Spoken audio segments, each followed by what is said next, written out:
Hey lovelies, welcome back to my channel. If you are a new viewer, my name is Annie Krieger. Thank you so much for watching. Today I'm going to be sharing with you my tomato stew recipe, so stay tuned and enjoy watching.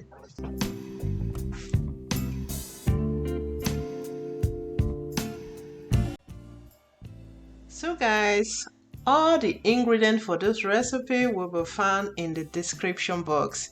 We're going to start with our protein, which is our goat meat stew. I have used a low warm water to clean very well. I want my goat meat to remain natural, which is that taste. I love that taste of goat meat, so I'm not going to overpower with any spices. I'm just going to season with onion, bouillon powder, salt, and thyme. I'm going to incorporate everything, cover up to cook for some time without adding any liquid to produce its own juice. This will also help boost a better taste in your meat.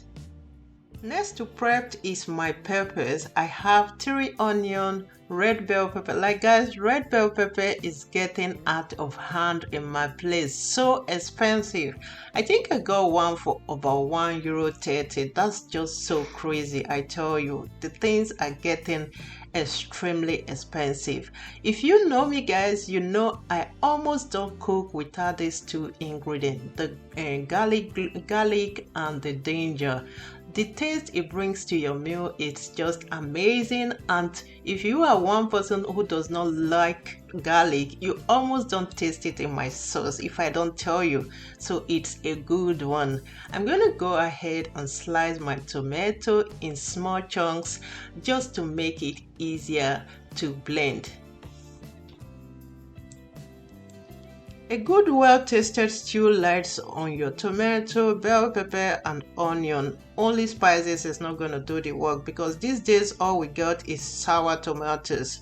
So you need that bell pepper sweetness and sweetness from onion to balance the acidity. So I'm going to go ahead and blend and then bring to cook. If you want to eat immediately in hours, please start to cook your tomatoes in time to parboil because it takes time to parboil for real.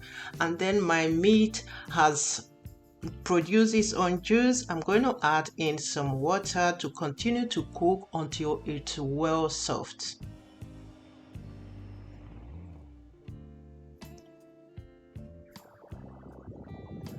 And now this is how small my tomato have reduced to. It tastes good already, this parboiled tomatoes. You don't need to over season the sauce anymore. I'm going to fry my meat in the same oil I am using to fry my stew because the taste, you need that taste. So fry your meat in the same oil you are using. Before frying this meat, I make sure I use a filter to let out any liquid in my meat to prevent splashing everywhere while frying. After then, set aside and then introduce your onion. Fry your onion. If you want to go for tomato paste, it's time to add your tomato paste after frying your onion. But if not, introduce your parboiled tomatoes at this time. My mom always say, if you like, make your stew but just don't add tomato paste to hers. She does eat it, but she don't enjoy it. But she loves stew without tomato paste. Even if there is no paste, tomato paste on the stew, look at how it looks, guys. The color is just so good. I love it. This comes from the bell pepper, onion, and of course the tomatoes was red also. So I'm going to add in my goat meat stock at this point, cover up to cook just for some minutes. I'll come back and give it a taste for see how the taste looks like before you season. Without over talking about this stew, guys, or talking about this taste, just follow the step, the recipe, the ingredient, everything, and then come back to tell me how it tasted. It's so good. I just seasoned with some salt, some curry, small amount of thyme, add in your meat to release those. You really want this stew. It's a goat meat stew, so adding in this meat now to let it cook. After parboiling your tomatoes, you don't overcook your stew anymore because the taste is already there. Just let the meat release its power of taste in your stew. I almost forgot because it was tasting good already, so I almost forget to season with my bouillon powder. So I seasoned with my bouillon powder and then cover up to cook for some minutes.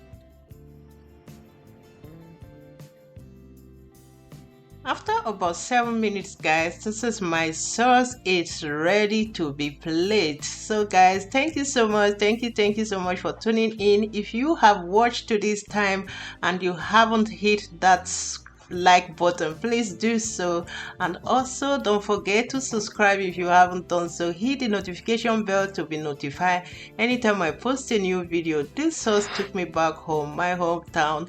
Thank you for joining. I just want to plate with some rice. I can't make this sauce stew without having rice this evening, so I played with some rice, garnish with some chips, and that's all. Don't forget to leave your comment down below. See you in my next one. Bye for now.